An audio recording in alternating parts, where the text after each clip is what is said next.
ஹல்லேலூயா. இந்த காலை வேளையில் கூட தேவனுடைய வார்த்தைக்கு நேரம் நாம் கடந்து செல்லலாம். கர்த்தர் தாமே நம்மோடு கூட பேசுவாராக. ஹல்லேலூயா. ஒரு வசனத்தை வாசிக்கலாம். எரேமியா 33 அதிகாரம் 6வது வசனம். ஹல்லேலூயா. இந்த வசனம் தேவன் நமக்கு இந்த மாதத்தில் கொடுத்திருக்கிற வாக்குத்தத்தம்.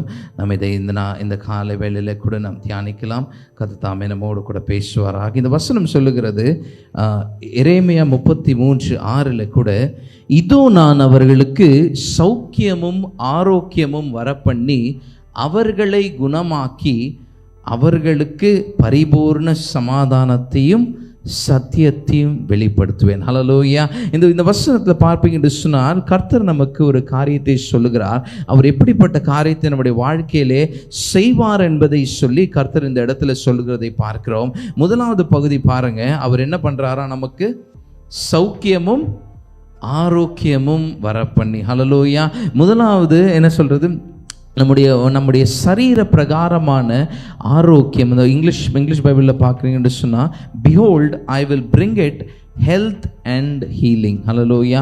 ஒரு சுகம், ஒரு ஆரோக்கியம், ஒரு சௌக்கியத்தை நம்முடைய வாழ்க்கையில் வர பண்ணுகிற தேவன். ஹல்லேலூயா. இந்த காலை வேளையில் கூட நம்முடைய வாழ்க்கையில் ஒரு சுகத்தை குறித்து, ஒரு குணமாக்குதலை குறித்து, ஒரு விடுதலை குறித்து நாம் தியானிக்க இருக்கிறோம். இந்த வசனத்தின் மூலமாக கர்த்தர் நம்மோடு கூட பேசுவாராக. ஹல்லேலூயா. அவர் சொல்லுகிற காரியத்தில் நீங்கள் பார்ப்பீங்கன்னு சொன்னால், சுகம் இல்லை என்று சொன்னால் நம்முடைய வாழ்க்கையில் எப்படி இருக்கும்? ஒரு சுகம் இல்லை என்று என்ன சொன்னால் எப்படி இருக்கும்? ஒரு சமாதானம் இருக்குது. அது என்ன பண்ண முடியாது. இப்போ இன்றைக்கி நீங்கள் காலையில் ஒரு வேலைக்கிழமை எந்திரிக்கிறீங்க, ஒரு பயங்கர ஜுரம், எப்படி இருக்கும்? அந்த நாளே ஒன்றும் பண்ண முடியாது. ஒரு நாள் ஒரு தோல்வியின் நாளாய் காணப்படுகிறது. ஹல்லேலூயா. நம்மால் எதையும் எதிர்கொள்ள முடியாமல் ஒரு பலவீனம் நம்மை முடக்கி வைக்கிறதை பார்க்கிறோம். ஹல்லேலூயா. இந்த நாளில் கர்த்தர் நம்மோடு கூட பேசுவாராக. அவர் சொல்லுகிற காரியம் இந்த வசனத்தில், நான் அவர்களுக்கு சௌக்கியமும் ஆரோக்கியமும் வரப்பண்ணி அவர்களை குணமாக்கி, அடுத்து என்ன சொல்றாருன்னா, அவர்களுக்கு பரிபூர்ண சமாதானத்தையும் சத்தியத்தையும் வெளிப்படுத்துவேன். ஹல்லேலூயா. இந்த கடைசி பகுதி பார்த்தீங்களா, சத்தியத்தையும் வெளிப்படுத்துவேன். அப்படியே அவர் சொல்லணும், சத்தியத்தையும் வெளிப்படுத்துவேன் என்று சொன்னால், வசனம் நமக்கு சொல்லுது, நமக்கு தெரிந்த வசனம், சத்தியத்தையும் அறிவீர்கள், என்ன பண்ணும்? சத்தியம் உங்களை விடுதலையாக்கும். ஹல்லேலூயா. அந்த சத்தியத்தை சரியாய் அறியாத பொழுது நம்முடைய வாழ்க்கையில் குறைவு ஏற்படுகிறது. ஹல்லேலூயா. நம்முடைய வாழ்க்கையில் பலவீனம் ஏற்படுகிறது. நம்முடைய வாழ்க்கையில் வியாதியினால் சிக்கி கொண்டுகிறோம். சத்தியத்தை விட்டு வெளியே நடக்குகிற பொழுது சில சூழ்நிலைகளில் நமக்கு இப்படிப்பட்ட காரியங்கள் ஏற்படுகிறது. அவர் சொல்லுகிற பொழுது அவர் சொல்லுகிறார், நான் சமாதானத்தை தருவேன், தருகிறது மாத்திரம் இல்லாமல் அந்த சத்தியத்தை உங்கள் வாழ்க்கையில் வெளிப்படுத்துவேன். ஹல்லேலூயா. அவர் ஒவ்வொரு காரியத்தையும் நாம் பார்க்க முடியும். ஒரு சமாதான குறைவு என்பது பல விதமான காரியத்தில் வருகிறதை நாம் பார்க்க முடியும். ஒரு பொருளாதாரத்தில் நமக்கு ஒரு நெருக்கடி வந்துருச்சுன்னா எப்படி இருக்கும்? ஒரு பொருளாதாரத்தில் நமக்கு இன்றைக்கி ஒரு பணம் தேவைப்படுது, அந்த பணம் நம்மளால் அரேஞ்ச் பண்ண முடியல அப்படின்னா அது என்ன பண்ணுகிறது? ஒரு சமாதான குறைச்சலை கொண்டு வருது, ஒரு சமாதானம் இல்லாத ஒரு நிலைமையை கொண்டு வருகிறதை பார்க்கிறோம். வீட்டில் ஒரு சில காரியங்கள் சண்டை வருகிற போது, ஏதோ ஒரு காரியத்தில் ஒரு குறை ஏற்படுகிற பொழுது அது ஒரு சமாதான குறைச்சலை கொண்டு வருகிறதை பார்க்கிறோம். இந்த நாளில் கர்த்தர் நமக்கு சொல்லுகிறவைகள், நான் உங்களே என்ன பண்ணுவேன்னா சௌக்கியத்தோடும் ஆரோக்கியத்தோடும் உங்களுக்கு வர பண்ணி, ஆரோக்கியத்தை உங்களுக்கு வர பண்ணி குணமாக்குவேன். யாரை குணமாக்க முடியும்? யாரை நம்ம குணமாக்குவோம்? வியாதி உள்ளவர்களை தான் என்ன பண்ண முடியும்? குணமாக்க முடியும். நல்லா ஃபிட்டாக இருக்கவங்களுக்கு போயிட்டு நீங்கள் நம்ம எதுவும் பண்ண முடியாது. என்ன சொல்கிறீங்க? அவங்களுக்கு போயிட்டு ஒரு குணமாக்க, ஒரு சுகமடைய, ஒரு பலனடைய நாம் ஒரு செபத்தை ஏறெடுக்க முடியாது. இந்த இடத்துல அவர் சொல்லுகிற பொழுது, நான் உங்களை குணமாக்குவேன் என்று சொன்னால் நம்முடைய சூழ்நிலைகளின் மத்தியிலே அவர் நமக்கு வெளிப்படுகிறார். ஹல்லேலூயா. அவர் நம்முடைய சூழ்நிலையின் மத்தியிலே நமக்கு அவர் வெளிப்படுகிறவராய் காணப்படுகிறதை பார்க்கிறோம். அவரே வந்து நம்முடைய காரியங்களை வியாதிகளிலே நம்மை சுகப்படுத்துகிறவராய் பலப்படுத்துகிறவராய் இருக்கிறதை நாம் பார்க்க முடியும். எப்பொழுது அதை அவர் நம்முடைய வாழ்க்கையில செய்கிறார். இந்த எரேமியா 33:6 சொல்லப்பட்டிருக்கிற வார்த்தைகள் எப்பொழுது நிறைவேறும் என்று சொல்லி பார்ப்பீங்க என்று சொன்னால், ஒரு வசனத்தை வாசிங்க. யாத்திராகமம் 15வது அதிகாரம் 26 2 விதமான காரியங்கள். அதாவது இது வந்து ஒரு கான்வர்சேஷன், நான் பேசுறேன், அதுக்கு ஒரு பதில் கிடைக்குது. அப்படிப்பட்ட ஒரு காரியம் இந்த இடத்துல தேவன் சொல்லுகிற பொழுது நாம் என்ன செய்ய வேண்டும், அவர் நமக்கு என்ன செய்வார். ஹல்லேலூயா. கவனிக்கிறீங்களா? நாம் என்ன செய்ய வேண்டும், அவர் நமக்கு என்ன செய்வார் என்று சொல்லி இந்த வசனத்தில் அவர் சொல்லிக்கிறதை பார்க்க முடியும். இந்த கடைசி பகுதியில் பார்க்கிற பொழுது அவர் சொல்லுகிறார், நான் எகிப்தியருக்கு வரப்பண்ணின வியாதிகளில் ஒன்றையும் உனக்கு வரப்பண்ணேன், நானே உன் பரிகாரியாகிய கர்த்தர். ஹல்லேலூயா. அவரே நம்முடைய பரிகாரியா இருக்கிறார் என்று சொன்னால் நமக்கு ஒருபொழுது என்ன பண்ணாது, பலவீனம் வருகிறதில்லை, ஒருபொழுது நமக்கு வியாதி வருகிறதில்லை. ஆனால் அதற்கு மேல் பகுதி அவர் சொல்லி இருக்கிறார், நீங்கள் என்ன செய்ய வேண்டும். முதல் பகுதி, நீ உன் தேவனாகிய கர்த்தரின் சத்தத்தை என்ன பண்ணுமா, கவனமா கேட்கணும். ஹல்லேலூயா. சும்மா அப்படி இல்லை, கேட்டுட்டு போறது இல்லை, கவனமா கேட்கணும். you have to listen very carefully. ஹல்லேலூயா. நீங்க சரியாய் கவனமாய் அதை முதலாவது கேட்க வேண்டும். அடுத்து என்ன சொல்லுகிறார், அவர் பார்வைக்கு செம்மையானவைகளை செய்து. அப்படின்னா அவர் பரிசுத்தரா இருக்கிறபடினால என்ன சொல்லுது வசனம், நாமும் அவருக்கேற்ற பரிசுத்தர்களா இருக்கிறோம். அவருடைய பார்வைக்கு செம்மை என்று சொன்னால் அவர் விரும்பாத காரியங்களை நம்ம என்ன பண்ணக்கூடாது, செய்யக்கூடாது. அவர் அருவருக்கிற காரியங்களை நாம் செய்யக்கூடாது. அவருக்கு பிரியமில்லாத காரியங்களை நாம் செய்யக்கூடாது. அடுத்த பகுதி பாருங்க, அவர் கட்டளைகளுக்கு செவி கொடுத்து. கட்டளைனா என்னது? கட்டளைனா ஆர்டர், கமாண்ட். இந்த மாதிரி இப்போ நீங்கள் ஒரு ஆஃபீஸர் உங்களுக்கு ஒரு ஆர்டர் கொடுத்தா எப்படி இருக்கும்? யூ ஹாவ் டு ஓகே, நீங்கள் அதுக்கு கீழ்ப்படிந்தே ஆக வேண்டும். நீங்கள் அந்த கட்டளைக்கு அதுதான் கட்டளை. அதாவது கட்டளை வேண்டுகோளுக்கும் கட்டளைக்கும் என்ன இருக்கு, வித்தியாசம் இருக்கு. ஆமென். கவனிக்கிறீங்களா? வேண்டுகோளுக்கும் ஒரு கட்டளைக்கும் வித்தியாசம் இருக்கு. வேண்டுகோள் என்று சொன்னா இது முடிஞ்சா செய், கட்டளை என்பது நீ இதை செய்தே ஆக வேண்டும். ஹல்லேலூயா. அவர் சொல்லுகிற பொழுது அவர் கட்டளைகளுக்கு செவி கொடுக்க வேண்டும். மூன்றாவது. ஹல்லேலூயா. நான்காவது என்ன சொல்லுகிறார், அவருடைய நியமங்கள் யாவையும் கை கொண்டார். ஹல்லேலூயா. இந்த 4 காரியம் நம்ம கிட்ட இருக்கா? இந்த 4 காரியம் இந்த வசனத்தில் சொல்லப்பட்டிருக்க 4 காரியம் நம்ம கிட்ட இருக்கு என்று சொன்னால், எகிப்தியருக்கு வரப்பண்ணின ஒரு வியாதியும் நம்மை அணுகாது. ஹல்லேலூயா. இந்த காரியத்திலே நாம் நிலைத்திருப்போம், இந்த காரியத்திலே நாம் சரியாய் இருக்கிறோம், இந்த காரியத்தை நாம் சரியாய் செய்கிறோம் என்று சொன்னால் அவரே நம்முடைய பரிகாரியாகிய கர்த்தர். இல்லை என்று சொன்னால் அந்த வியாதிகள் என்ன பண்ணுமா, நமக்கு நேரிடும். அந்த காரியங்கள், பலவீனங்கள் நமக்கு நேரிடுகிறது. நாம் ஏன் பலவீனமா போறோம், ஏன் நமக்கு இந்த வியாதி வருது, ஏன் இந்த பிரச்சனை வருதுன்னா, we have to analyze ourselves. அதாவது நம்மை நிதானித்து அறிகிறவர்களாக இருக்கிறோம். நாம் என்ன செய்கிறோம், எப்படி நாம் கடந்து போகிறோம். இந்த வார்த்தை நம்மோடு கூட பேசுகிறது. இந்த யாத்திராகமம் 15:26 தேவன் சொல்லியிருக்க இந்த 4 காரியம், என்னுடைய சத்தத்தை என்ன பண்ணு, கவனமா கேளு. நம்ம ஏன் கேட்க மாட்டோம்? இந்த பிஸ்னஸ்ல எனக்கு இருக்க எக்ஸ்பீரியன்ஸ் யாருக்கும் கிடையாது, இந்த வியாபாரத்துல எனக்கு இருக்க எக்ஸ்பீரியன்ஸ் யாருக்கும் கிடையாது, இந்த வேலையில எனக்கு தின்னா கிடையாது. ஆனா நம்ம என்ன பண்றோம்னா தேவனுடைய சத்தத்தை அந்த இடத்துல கேட்க மாட்டோம். ஹல்லேலூயா. இந்த வியாபாரத்தை நான் எப்படி பண்ணணும்னு எனக்கு தெரியும், இந்த வேலையை நான் எப்படி பண்ணணும்னு எனக்கு தெரியும், இந்த காரியத்தை நான் எப்படி பண்ணணும்னு எனக்கு தெரியும். அதனால இந்த இடத்துல எனக்கு தேவனுடைய சத்தம் என்ன பண்ணாது, தேவைப்படாது என்று சொல்லி போவோம் என்று சொன்னால் அந்த இடத்துல ஒரு ஆசீர்வாத குறைச்சலை நாம் பார்க்க முடியும். அவருடைய பார்வைக்கு செம்மையானவைகளையும் நாம் செய்ய வேண்டும். கட்டளைகளுக்கு செவி கொடுக்கிற பொழுது கர்த்தர் நம்மை நடத்துகிறவராக இருக்கிறார். ஹல்லேலூயா. நம்ம ஒரு பகுதியை வாசிக்கலாம். யோவான் 3:14 15 சொல்லப்பட்டிருக்குது. 14வது வசனத்தை பாருங்க. 14வது வசனத்துல ஒரு முன் அடையாளத்தை குறித்து இந்த இடத்துல வெளிப்படுத்தப்பட்டிருக்கிறதை பார்க்கிறோம். 3:14 சொல்லப்பட்டிருக்கிறது, சர்ப்பமானது மோசேயினாலே வனாந்திரத்திலே உயர்த்தப்பட்டது போல. ஹல்லேலூயா.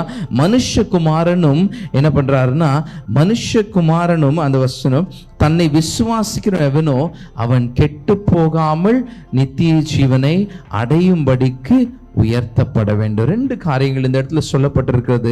நம்ம இதை தியானிக்கலாம். முதலாவது 14வது வசனத்தை சொன்ன பிரகாரமாக மோசே வனாந்திரத்தில் ஒரு காரியத்தை செய்கிறதை பார்க்கிறோம். மோசேக்கு தேவனுடைய கட்டளை ஒன்று வெளிப்பட்டது. அதற்கு மோசே அதற்கேற்ற மாதிரி செய்கிறதை பார்க்கிறோம். ஏன் என்று சொன்னால், ஜனங்களுக்கு அந்த இடத்துல என்ன ஆயிடுச்சு, ஒரு பலவீனம், ஒரு மரணத்துக்கு ஏதுவான ஒரு காரியம் நடந்து கொண்டிருக்கிறது. அப்படிப்பட்ட ஒரு சூழ்நிலையில தேவனுடைய பிரமாணம் அங்கே என்ன சொல்லுகிறது என்று நாம் பார்க்கிறோம். என்னாகும் 21:4 வசனத்துல கடைசி பகுதி என்ன சொல்லுகிறது, வழி நிமித்தம் ஜனங்கள் மனமடிவடைந்தார்கள். ஹல்லேலூயா. நம்ம என்ன பண்றோம்னா, மனமடைவடைகிற பொழுது நம்ம என்ன பண்றோம், இப்போ காலையிலேருந்து ஒரு வேலையை செஞ்சுட்டு வந்திருக்கோம், காலையிலேருந்து ஏதோ ஒரு வேலையை செஞ்சுருக்கோம், அது நமக்கு நடக்கவே இல்லை. எந்த ஒரு வேலையை செய்கிறோம் அது வாய்க்கவே இல்லை. சாயங்காலம் வீட்டுக்கு வரும்போது எப்படி இருக்கும், யாராவது நம்ம கிட்ட வந்து பேசினா, காலையிலேருந்து நம்ம அலையிறோம், ஒன்றுமே நடக்கலை, போன வேலை எல்லாம் ஃபெயிலியர். வரும்போது நம்ம வீட்டில் ஒருத்தர் வந்து நம்ம கிட்ட பேசும்போது எப்படி இருக்கும், ஏதோ ஒரு எரிச்சல், ஏதோ ஒரு கோபம், ஏதோ ஒரு ரியாக்ஷன் வந்து நம்ம கொடுக்கிறவர்களாக. இந்த இடத்துல இஸ்ரவேல் ஜனங்கள் அப்படிப்பட்டதாய் மனமடைவடைகிறதை பார்க்கிறோம். மனமடைவடையும் போது அவர்கள் தேவனுக்கு பிரியமில்லாத, இல்லை தேவனுடைய பார்வைக்கு செம்மையற்ற காரியத்தை அவர்கள் செய்கிறதை பார்க்கிறோம். அப்படி தொடர்ந்து வாசிங்க 5வது வசனத்துல, ஜனங்கள் தேவனுக்கும் மோசேக்கும் விரோதமாய் பேசி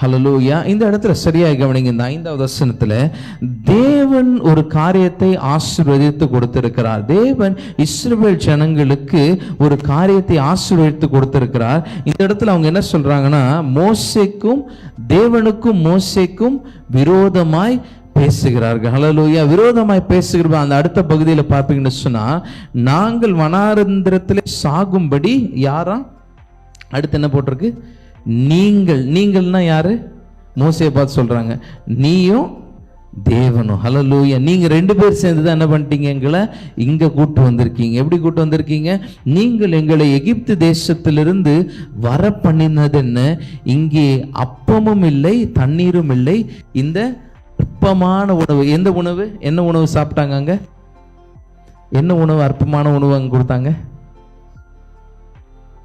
என்னது அற்பமான உணவு என்ன அங்க கொடுத்துட்டாங்க, மன்னா தேவ தூதர்களின் உணவா இருக்கிறது, ஆகாரமா இருக்கிறது. தேவன் விசேஷித்த விதமாய் இவர்களுக்கு அதை தருகிறார். ஆனா இங்க என்ன பண்றாங்கன்னா, தேவனுடைய ஆசீர்வாதத்தை அசட்டை பண்ணுகிறார்கள். என்ன சொல்லுகிறார்கள்னா, நீங்க இங்க வந்தது, எங்களை வந்து இங்க அப்பமும் இல்லை தண்ணீரும் இல்லை, இந்த சாப்பாடை போய் என்ன டெய்லி காலையில இருந்துச்சா இட்லியே சாப்பிட்டு என்ன பண்றது, அப்படி ஒரு இது மாதிரி அவங்க என்ன பண்றாங்கன்னா, அப்படி ஒரு வெறுப்பு. அந்த வசனம் சொல்லுகிறது, இது எங்கள் மனதுக்கு எப்படி இருக்கா, வெறுப்பா இருக்கு. இந்த சாப்பாடு சாப்பிட்டு எங்களுக்கு போர் அடிச்சிச்சு. இது தேவனுக்கு ஒரு பிரியமில்லாத செயல். ஹல்லேலூயா. தேவன் தந்த ஆசீர்வாதத்தை, தேவன் தந்த உணவை அற்பமா எண்ணுகிறது மாத்திரமல்ல, அதை வெறுப்பா இருக்கிறது என்று சொல்லுகிறார்கள். அதை அசட்டை பண்ணுகிற பொழுது தேவனுடைய கோபம் வெளிப்படுகிறது. ஹல்லேலூயா. அவர்கள் மேலே தேவனுடைய கோபம் வெளிப்படுகிறது. நம்முடைய வாழ்க்கையில நாம் ஆராய வேண்டிய காரியம் என்னென்று சொன்னால், தேவனுக்கு விரோதமாய் நாம் பேசியிருப்போம், தேவனுக்கு விரோதமான காரியங்களை நாம் செய்திருப்போம் என்று சொன்னால், அப்படிப்பட்ட சூழ்நிலைகள் தான் நம்முடைய வாழ்க்கையில பலவீனம் ஏற்படுகிறது. அப்படிப்பட்ட சூழ்நிலை தான் நம்மளுக்கு வியாதி ஏற்படுகிறது, ஒரு குறைவு ஏற்படுகிறதை பார்க்கிறோம். அடுத்து தேவனுடைய கோபம். அடுத்த வசனம் வாசிங்க 6.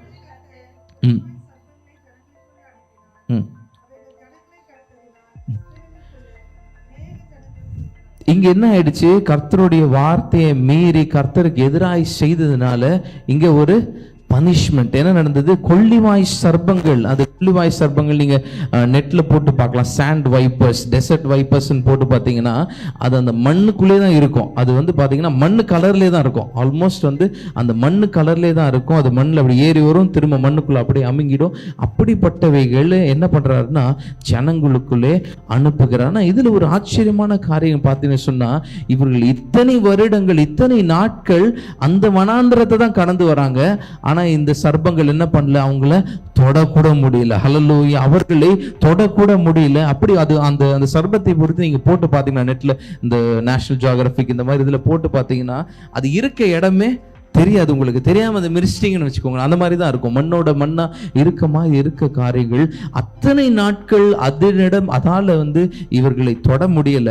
ஆனால் தேவனுடைய கோபம் வெளிப்பட்ட பொழுது அது என்ன பண்ணுகிறதுனா இவர்களை காயப்படுத்துகிறதை பார்க்கிறோம், இவர்களை கடிக்கிறதை பார்க்கிறோம். கடிக்கிறதுனால என்ன நடக்கிறதுனா அநேக ஜனங்கள் என்ன பண்ணுகிறாருன்னா செத்தார்கள். ஹல்லேலூயா. இந்த இடத்துல கூட பார்க்கிற பொழுது அநேக ஜனங்கள் தான் போட்டிருக்கு. எல்லா ஜனங்களையும் என்ன அது கடிக்கல. ஹல்லேலூயா.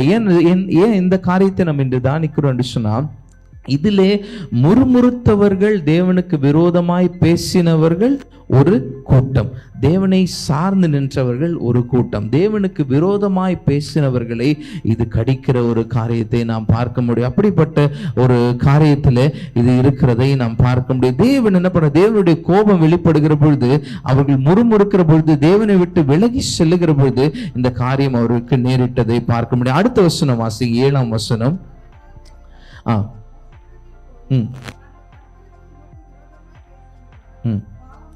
ஹல்லேலூயா. இந்த இடத்துல பார்க்கிற பொழுது ஒரு நம் செய்கிற பாவத்து நிமித்தம் நமக்கு ஒரு பலவீனம் வருகிறது, நம் செய்கிற மீறுதல் நிமித்தம் நமக்கு ஒரு பலவீனம் வருகிறது. அதை உணர்கிற ஒரு அனுபவம் நமக்கு என்ன வேண்டுமா? வர வேண்டும். ஹல்லேலூயா. இந்த இடத்துல ஜனங்கள் இப்பதான் என்ன புரியுது இவங்களுக்கு?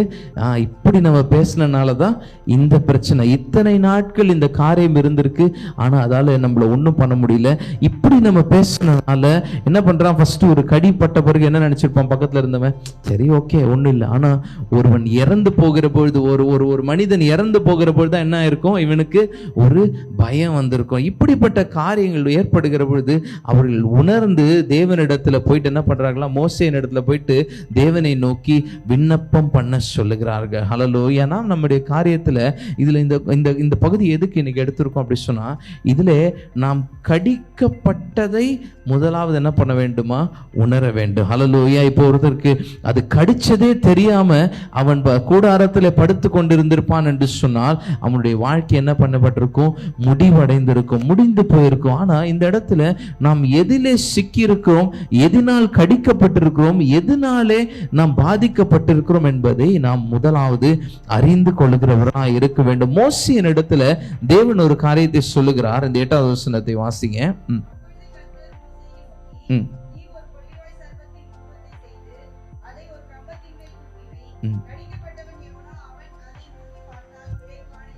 இந்த இடத்துல அந்த அந்த கொள்ளிவாய் சர்ப்பங்கள் வந்த பிரகாரமாக என்ன பண்ணல? அது போல. ஆண்டவர் நினைச்சுதான் என்ன பண்ணிருக்கலாம்? எல்லாம் பாலையை தொட்டு வெளியே போங்கன்னு சொல்லியிருக்க முடியும். ஆனா இந்த இடத்துல அவர் ஒரு காரியத்தை சொல்லுகிறார், ஒரு அடையாளத்தை வெளிப்படுத்துகிறார். அவர் என்ன சொல்றாருன்னா, இந்த காரியத்தை நீ செஞ்சு என்ன பண்ணு, அதை வை. அதை என்ன பண்றாங்கன்னா, கடிக்கப்பட்டவன் எவனோ அதை நோக்கி பார்த்தால் தான் பிழைப்பான். ஹல்லேலூயா. இந்த காரியம் கிறிஸ்துவுக்கு உதாரணமாக ஒரு முன்னடையாளமாக சொல்லப்பட்டிருக்கிறது. ஹல்லேலூயா. சிலுவையிலே நமக்காக ஜீவனை தந்த கிறிஸ்துவை நோக்கி பார்க்கிறவன் பிழைப்பான். ஹல்லேலூயா. நோக்கி பார்க்கிறவன் விடுதலை அடைவான், நோக்கி பார்க்கிறவன் குணமடைவான் என்று சொல்லி நாம் பார்க்க முடியும். இந்த இடத்துல இந்த பகுதியை பார்ப்பீங்கன்னு சொன்னா, இந்த காரியத்தை செய்ய எவ்வளவு நேரம் எடுக்கும்? இப்ப இந்த காரியத்தெல்லாம் வெண்கல இதுல செய்யணும்னா எவ்வளவு நேரம் எடுக்கும்? ஒரு தோராயமா எவ்வளவு நேரம் எடுக்கும்? ஒரு மணி நேரம் எடுக்குமா? 1 மணி நேரத்துல செஞ்சிட முடியுமா? செஞ்சிட முடியாது. அது கொஞ்சம் நேரம் எடுத்திருக்கும். அந்த டைம்ல என்ன நடக்குது?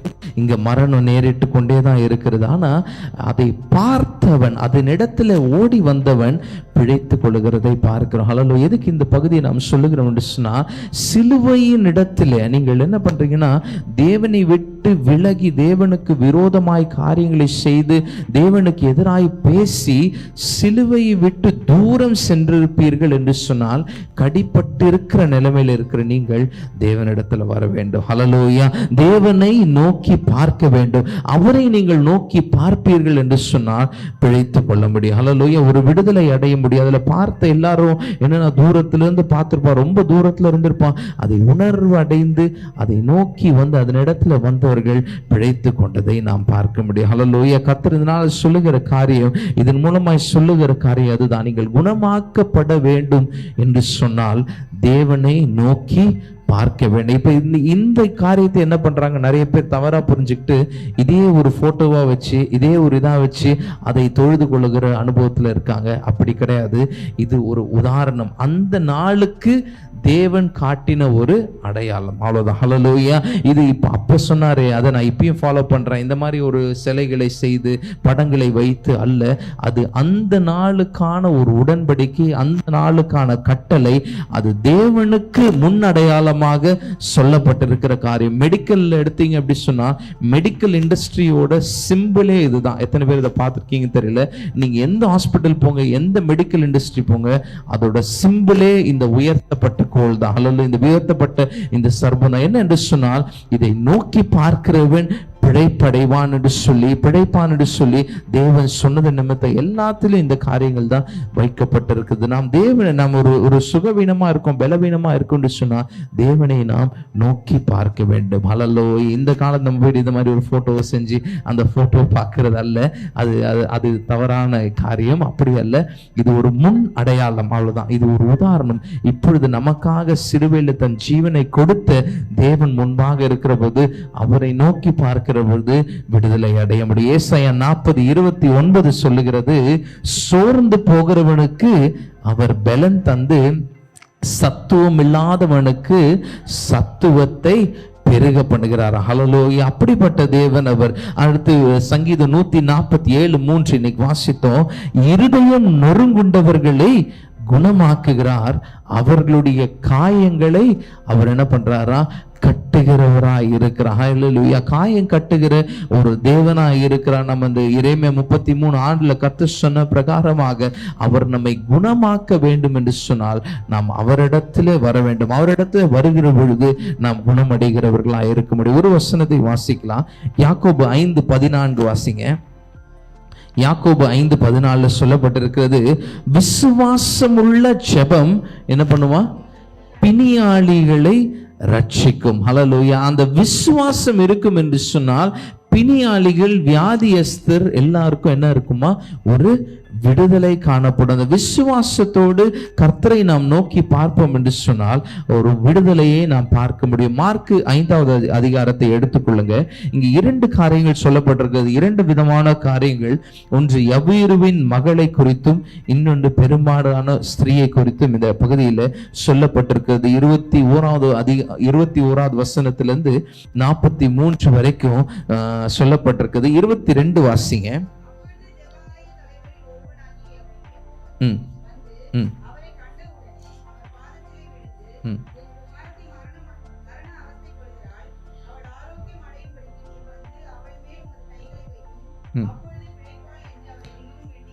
ஹல்லேலூயா. இந்த பகுதியில், இந்த அதிகாரத்தில் 2 சம்பவங்கள் குறிப்பிடப்பட்டிருக்கிறது. முதலாவது என்ன பண்றாங்கன்னு பார்த்தீங்கன்னா, இது ரொம்ப ஆச்சரியமான ஒரு பகுதி. என்னன்னு பார்த்தீங்கன்னா, கர்த்தர் ஏற்ற காலத்தில் ஒரு அற்புதத்தை செய்ய வல்லமை உள்ளவராக இருக்கிறார். ஹல்லேலூயா. இந்த இடத்துல தேவன் எங்கே சென்று கொண்டிருந்தார்னு தெரியாது, எந்த பக்கம் போறாரு, அடுத்து அவரோட பிளான் என்னன்னு தெரியாது. இந்த இடத்துல யவீரு என்பவன் என்ன சொல்றான்னா, என்னுடைய குமாரத்தி மரண அவஸ்தை, அப்படின்னா டெத் பெட், அப்படிதானே சொல்றாங்க. டெத் பெட், அதான் கடைசி நிமிடங்கள், மரணம் நேரிடக்கூடிய அந்த கடைசி நிமிடத்தில் இருக்கிறாள். நீங்கள் வந்து என்ன பண்ணீங்கன்னா, வந்தீங்கன்னா அவள் ஆரோக்கியம் அடையும்படிக்கு நீர் வந்து அவள் மேல் கையை வையும். இதுதான் ரிக்வெஸ்ட். இந்த பகுதியை நம் பல தடவை பார்த்துருக்கோம். இந்த 2 விதமான அற்புதங்களை நாம் பல இடத்துல பார்த்துருக்கோம். ஆனால் நீங்கள் கவனிச்சிங்கன்னா தேவன் வேற எங்கேயோ கூட சென்று இருக்கலாம். அவருடைய வழி எப்படிப்பட்டிருக்குதுன்னா, இப்போ யவீரு வீட்டுக்கு நேராக திரும்புகிறது. யவீருவின் வீட்டுக்கு நேராக அவர் கடந்து செல்லுகிற பொழுது நடுவிலே ஒரு விசுவாசத்தோடு ஒருத்தி காத்து கொண்டிருக்கிறார். யார் அவ? 25வது வசனத்துல வாசிங்க.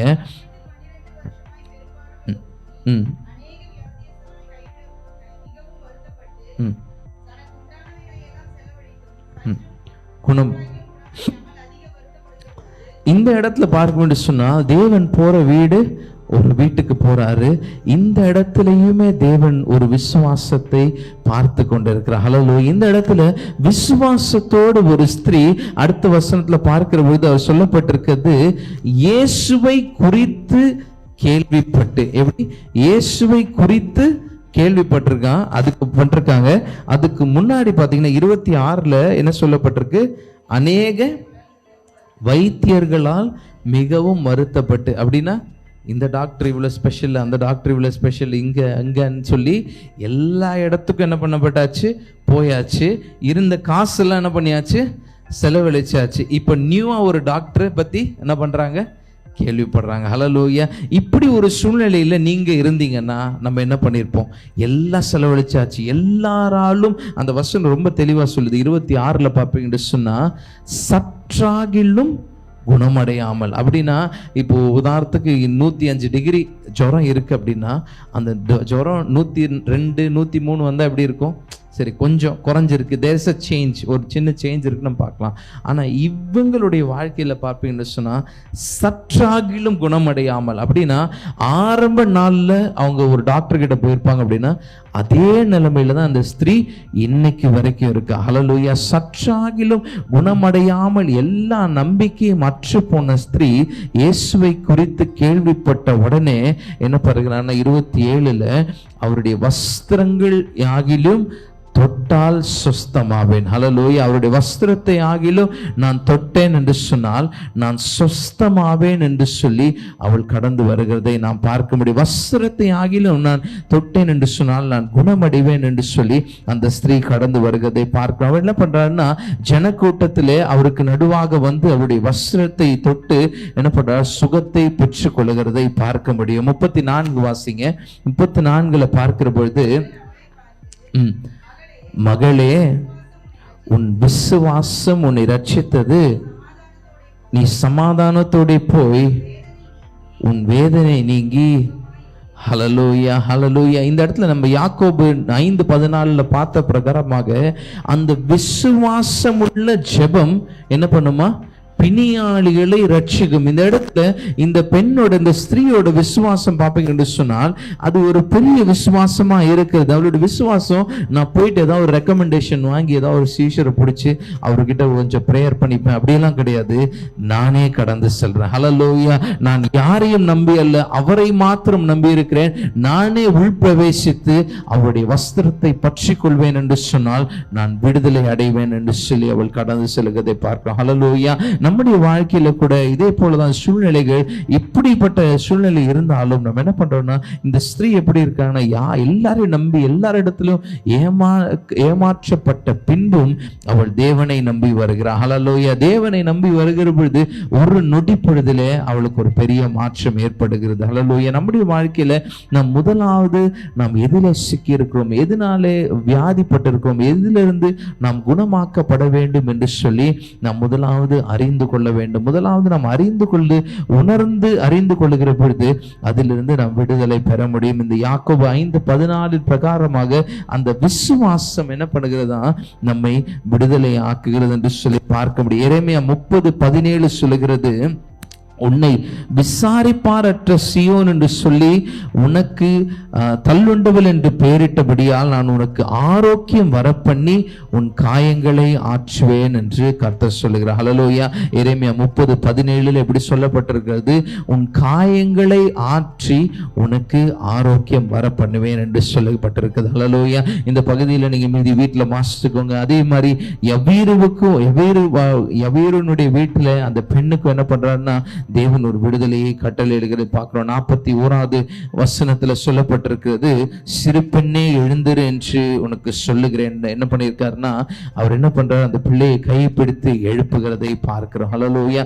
நம்முடைய வாழ்க்கையில ஒரு குணமடைய வேண்டும், ஒரு சூழ்நிலையிலிருந்து நாம் விடுதலை பெற வேண்டும். நம்முடைய வாழ்க்கையில ஒரு பலவீனம் இருக்கிறது, அந்த பலவீனத்திலிருந்து நாம் பலன் அடைய வேண்டும் என்று சொன்னால், நாம் வாசித்த ஒரு வசனம் யாத்திராகமத்துல கூட 15:26 தேவன் சொன்ன கட்டளைகள், தேவன் விருப்பப்படுகிற காரியங்களை நாம் செயல்படுத்துகிற பொழுது, செய்கிற பொழுது கர்த்தர் நம்முடைய வாழ்க்கையில ஒரு பெரிய மாற்றத்தை கொண்டு வருவார். ஹல்லேலூயா. அதே போலதான் இந்த ஸ்திரீ அந்த இடத்துல நம்ம லேவியர் என்னாகமத்திலே பார்த்தோம், அந்த இதுக்கு உயர்த்தப்பட்ட அந்த கோளின் அண்டையில வந்தவர்கள் எல்லாம் விடுதலை அடைந்தது போல இந்த ஸ்திரீ தேவனுடைய வஸ்திரத்தை விசுவாசத்தோடு தொட்ட பொழுது ஒரு குணமாக்குதலை பெற்றது போல நம்முடைய வாழ்க்கையிலும் அவரை நம்பி இருக்கிற பொழுது, அவரை சார்ந்து இருக்கிற பொழுது எல்லாவற்றிலும் இருந்து நமக்கு ஒரு விடுதலை தர தேவன் வல்லமை உள்ளவராக இருக்கிறார். ஹல்லேலூயா.